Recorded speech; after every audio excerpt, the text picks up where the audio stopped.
कोणाची वाट पाहतात? अरे सोडून जाणारे खूप असतात, सोबत येणारे फार कमी असतात बेटा. म्हणून तुम्ही स्वतःला सबळ करा.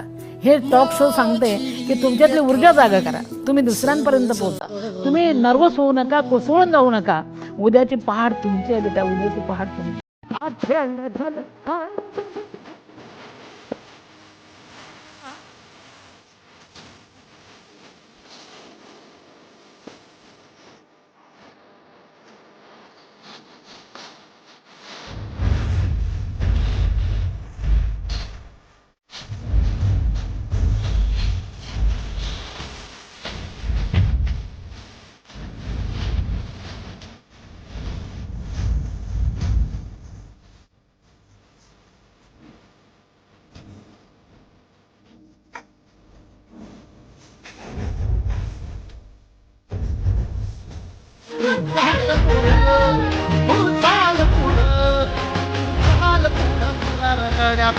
Who's